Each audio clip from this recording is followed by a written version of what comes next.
morning students this is your English grammar book नवरत्न हिंदी व्याकरण एवं रचना।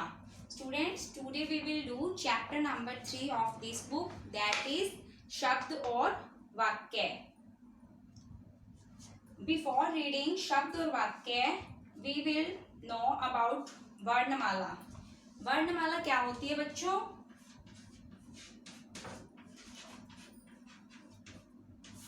वर्णमाला इंग्लिश में जिसे हम बोलते हैं अल्फाबेट्स, वर्णमाला उसे ही हिंदी में वर्णमाला बोला जाता है। अ से लेकर ग ज्ञानी तक ये हमारी वर्णमाला होती है। अब वर्णमाला में भी स्वर होते हैं और व्यंजन होते हैं। स्वर कौन से होते हैं? अ से अ अंग तक ये हमारे स्वर होते हैं। व्यंजन रेस्ट ऑफ द क से ग ज्ञानी ये हमारे व्यंजन होते हैं। जो वर्णमाला के स्वर और व्यंजन इन दोनों को जोड़कर क्या बनते हैं? शब्द। ओके, अब हम पढ़ते हैं शब्द कैसे बनते हैं। अभी हमने पढ़ा कि स्वर और व्यंजन को जोड़कर शब्द बनते हैं। शब्द किसे कहते हैं? वर्णों का ऐसा समूह है जिसका कोई निश्चित अर्थ होता है, शब्द कहलाता है।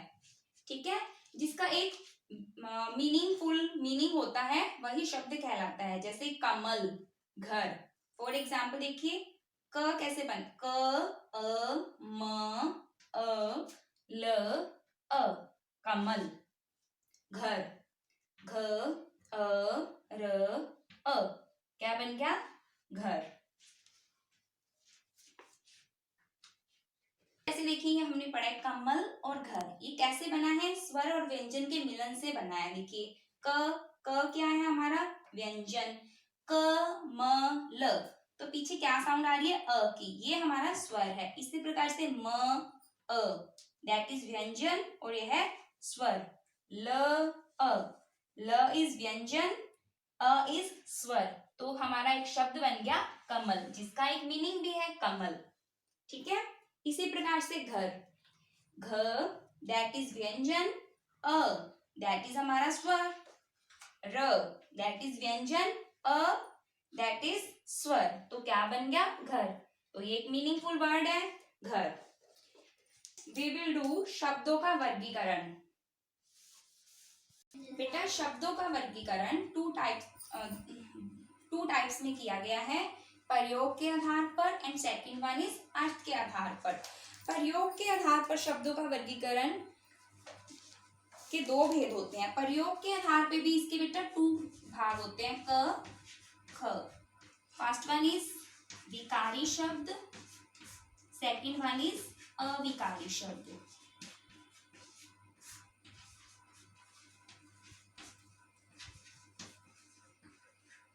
विकारी शब्द, अब हम बात करते हैं विकारी शब्द। विकारी शब्द कौन से होते हैं? जिन शब्दों में लिंग, वचन, कारक के कारण विकार आ जाता है। विकार मीन्स परिवर्तन या चेंज। जिन शब्दों में लिंग, वचन या कारक के कारण चेंज आ जाता है उन्हें हम विकारी शब्द कहते हैं। हमारी सभी संज्ञा, सर्वनाम, क्रिया, विशेषण विकारी शब्द होते हैं। देखिए हमारे विकारी शब्द हमारे कौन कौन से हैं? संज्ञा, सर्वनाम, क्रिया, विशेषण, ये हमारे सारे विकारी शब्द हैं। अब हमें इन्हें कैसे पता चलेगा इनमें हमारा क्या विकारी शब्द है? सुनिए ध्यान से। संज्ञा क्या होती है? किसी व्यक्ति, वस्तु, स्थान के नाम को हम संज्ञा कहते हैं। जैसे कि हम यहाँ पर किसी फॉर एग्जाम्पल लड़का, दैट इज अ संज्ञा। अब देखो लड़के का, अब हम इसको चेंज भी कर सकते हैं। इसमें क्या चेंजेस कर सकते हैं? फॉर एग्जाम्पल लड़का, लड़का का हम लड़के भी बना सकते हैं ना, लड़के, लड़कों, लड़की। तो ये लड़के, लड़का ये हमारी संज्ञा है। लड़के वचन के अकॉर्डिंग चेंज हो गया ना इसमें, जिसमें लिंग, वचन, क्रिया, कारक के अकॉर्डिंग चेंज हो जाता है। कारक के अकॉर्डिंग लड़कों बन गया, लिंग के अकॉर्डिंग क्या बन गई? लड़की। तो इनके कारण ये वर्ड चेंज हो गया ना, तो ये हमारे विकारी शब्द है। अब सर्वनाम में कैसे चेंज होगा? जैसे सर्वनाम में क्या यूज करते हैं हम? मैं, हम, तुम, वह पढ़ता है, इसको हम वे भी तो बोल सकते हैं ना, वे पढ़ते हैं। तुम, तुम्हारा, तुम का क्या बन जाता है? तुम्हारा। विशेषण और क्रिया के आधार पर, जैसे क्रिया वह पढ़ता है, अब पढ़ता का वह पढ़ती भी बन सकता है, वह पढ़ती है, हम पढ़े या पढ़ा, वह पढ़ा। तो इस प्रकार से इसमें चेंज हो जाता है। ये है क्रिया के आधार पर और ये विशेषण के आधार पर। विशेषण के आधार पर कैसे होगा? नीला, नीला का क्या बन जाएगा? नीले। अमीर, अमीरी, नीला, नीले, नीली। इसी तरह से ये चेंज हो जाते हैं लिंग, वचन, क्रिया, कारक के अकॉर्डिंग। क्रिया हमारे एक्शन वर्ड जो हमने इंग्लिश में भी रीड करे थे, पढ़ना, खेलना। खेलने का क्या बन जाएगा? खेलती, खेले। तो ये क्रिया के अकॉर्डिंग वचन, कारक, लिंग में जो चेंज हो जाता है ना, ये हमारे सारे क्या है? विकारी शब्द है। विकारी शब्द।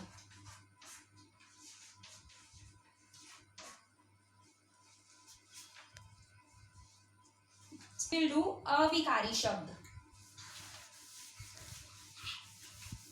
अविकारी शब्द, अविकारी शब्द भी, अविकारी शब्द वो होते हैं जिसमें क्रिया, लिंग, वचन, कारक के कारण कोई भी परिवर्तन नहीं आता, कोई भी चेंजेस नहीं होते। उन्हें हम कौन से शब्द बोलते हैं? अविकारी शब्द। अब अविकारी शब्द में भी देखें आगे कौन से होते हैं? क्रिया विशेषण, संबंध बोधक, समुच्चय बोधक, विस्मयादि बोधक। ये सभी क्या है? हमारे अविकारी शब्द हैं। फॉर एग्जाम्पल देखिए, क्रिया विशेषण में कैसे अविकारी शब्द है? कछुआ धीरे धीरे चलता है। ये क्रिया विशेषण क्या होता है? जो क्रिया की विशेषता बता रहा है, दैट इज क्रिया विशेषण। कछुआ धीरे धीरे चलता है। कछुआ कैसे चलता है? धीरे धीरे चलता है, ये हमारी क्रिया है। और दैट इज विशेषण, कैसे चलता है? धीरे धीरे। तो ये जो धीरे धीरे हमारा वर्ड है ना बच्चे, ये चेंज नहीं हो सकता, ठीक है। नेक्स्ट इज संबंध बोधक। संबंध बोधक में संबंध बताया जाता है। फॉर एग्जाम्पल देखिए, घर के सामने पेड़ है, घर के सामने दीवार है, स्कूल के सामने बगीचा है। तो ये के सामने है ना, ये वर्ड क्या है? हमारा संबंध बोधक। इस तरह के वर्ड होते हैं ना, ये चेंज नहीं होते। के सामने। समुच्चय बोधक क्या हो गए? और, या, क्योंकि, ताकि, परंतु, मैं स्कूल नहीं गया क्योंकि मैं बीमार था। तो ये जो क्योंकि वर्ड हम यूज करेंगे, ये चेंज नहीं हो सकता। ये जो वर्ड्स हैं फॉर एग्जाम्पल डिटेल में आपको बताए जाएंगे, तो ये हम चेंज नहीं कर सकते। विस्मयादि बोधक वे होते हैं जिससे हमारी सडन फीलिंग का पता चलता है, जैसे कि अरे, उफ, हाय, वाह। कर सकते, अरे कितना सुंदर घर है, उफ, हाय, वाह। ठीक है, ये अविकारी शब्द है। देखिए, ये शब्द लिंग, वचन, क्रिया, कारक के आधार पर चेंज नहीं हुए हैं ना, तो इसीलिए हम इन्हें अविकारी शब्द बोलते हैं। करेंगे अर्थ के आधार पर, ठीक है। अर्थ के आधार पर भी 2 भेद होते हैं। फर्स्ट वन इज सार्थक शब्द, सेकंड वन इज निरर्थक शब्द। बेटा की जैसे कि नेम से क्लियर है, सार्थक शब्द ऐसे शब्द जिनका कोई मीनिंग होता है, वे हमारे सार्थक शब्द कहलाते हैं। निरर्थक शब्द वे होते हैं जिसका कोई मीनिंग नहीं होता, जो मीनिंगलेस होते हैं, वे निरर्थक शब्द कहलाते हैं। फॉर एग्जाम्पल देखिए, सार्थक शब्द के एग्जाम्पल देखिए कैसे। ये सार्थक शब्द के एग्जाम्पल्स हैं कमल, दैट इज मीनिंगफुल। कुर्सी, कुर्सी का भी मीनिंग होता है। घर, घर का भी मीनिंग होता है। तो ये हमारे कौन से वर्ड हो गए? सार्थक शब्द। निरर्थक शब्द के एग्जाम्पल देखिए, चाय, वाय। शब्द तो है ना चाय, वाय, लेकिन वाय तो कोई मीनिंग नहीं निकल रहा ना इसका, तो ये निरर्थक शब्द है। रोटी, वोटी, क्या है? रोटी तो शब्द है, वोटी भी शब्द है, लेकिन वोटी का कोई मीनिंग नहीं निकल रहा, तो ये हमारे जो निरर्थक शब्द है, जिन पे मैं सर्कल लगा रही हूँ ना, ये हमारे निरर्थक शब्द है। चाय, वाय हो गई। बात, बात, बात, बात भी निरर्थक शब्द है। Thank you.